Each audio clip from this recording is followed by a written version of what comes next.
안녕하세요. 오늘은 응답 속도와 안정성 둘 사이에 관해서 좀 얘기를 해보려 합니다. 1시 25분이라는 새벽 시간에 좀 영상을 찍게 되었어요. 제가 최근에 찍은 영상 중에서 이벤트 시스템을 설계해보는 그런 영상이 있었거든요. 거기서는 이제 10만 번째 들어온 유저를 당첨자로 설정을 한다. 뭐 이런 식으로 대충 했던 그런 경품 추첨 서비스를 만들었던 것 같아요. 근데 이제 볼까요? 초당 요청이 만약 10만 막 점진적으로 올라가서 막 100만 이렇게 올라간다고 생각을 해볼게요.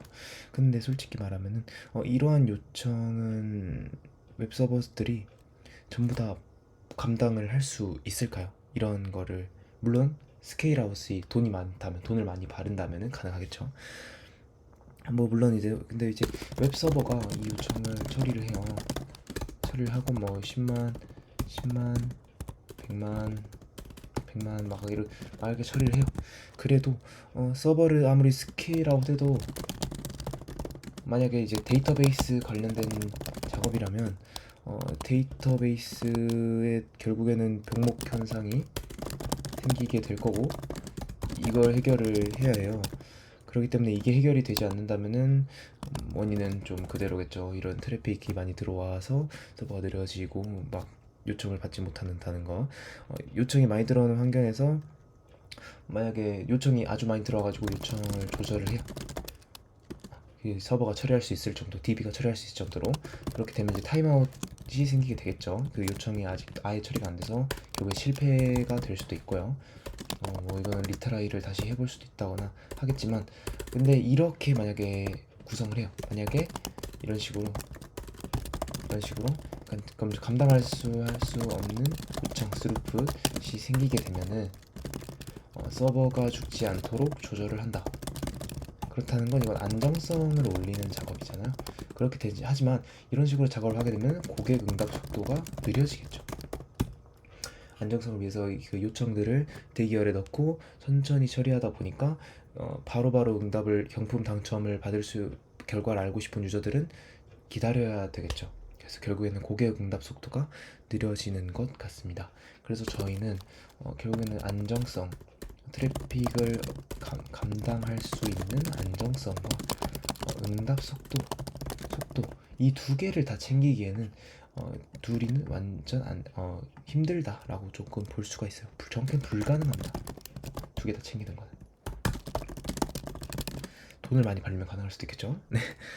그래서 여기서 핵심은 이제 제가 아는 선배께서는 근사치를 얼마나 맞추는지가 핵심이다 라고 좀 언급을 해주셨어요. 네, 한마디로 이렇게 안정성과 응답 속도, 한마디로 들어오는 뭐 예를 들면 근사치를 맞춘다는 거가 어떤 뜻인지 조금 제가 이해한 바로는 만약 10만 개 요청, 100만 개 요청이 들어와서 대략 이쯤의 요청이 당 10만 번째일 것이다. 뭐 이런 식으로라도 맞추는 것이 중요하지 않을까라고 좀 언급을 해주신다고 이해를 하긴 했습니다. 그렇기 때문에 결과적으로 우리는 이제 서버를 설계할 때 어떤 유형의 서비스인지를 파악하고 어느 부분이 더 중요한지를 도출해야 될 것 같아요. 네, 이게 가장 중요한 부분인 것 같습니다. 예를 들어서 실시간성과 응답 속도가 중요한 한마디로 고객 만족이 중요한 그런 애플리케이션이라면은 당연히 실시간 응답 속도를 좀 더 치중해서 시스템을 설계하는 게 좋을 것 같고요. 아니면은 안정성, 좀 엄격하게 가야 하는 애플리케이션이라면은 한마디로 좀 엄격한 데이터의 일관성이 중요하고 다운되면 안 되는 그런 좀 돈 관련된 걸 수도 있고요. 그러한 시스템이라면은 응답 속도가 조금 느릴지라도 정확한 연산을 처리하고 정확한 결과를 리턴할 수 있고 죽지 않고 요청들이 아무리 뭐니 와도 좀 느리더라도 전부 다 그 요청을 처리할 수 있게 좀 서버를 설계를 해야 될 것 같아요. 그래서 그런 식으로 조금 한마디로 서버를 설계할 때는 주어진 상황 속 주어진 특징을 잘 분석을 하고 합의를 도출해야 한다고 저는 생각을 합니다. 한마디로 응답 속도와 안정성 둘 사이에 관해서 두 마리 토끼를 다 잡을 수는 없는 거고요. 이렇게 서비스의 특징을 따라서 이렇게 잘 더 치중한 신경 써야 될 포인트를 늘려가는 것이 중요하다고 저는 생각이 됩니다. 뭐 어쨌든 안정성에 치중되게 개발을 했어도 이제 응답 속도를 위해서 좀 캐시 같은 거를 두고 좀 응답 속도를 늘려보는 방식으로도 갈 수가 있고요. 일단 기초적인 쿼리 튜닝이나 인덱스를 잘 거는 건 당연히 디폴트로 가는 부분이고요.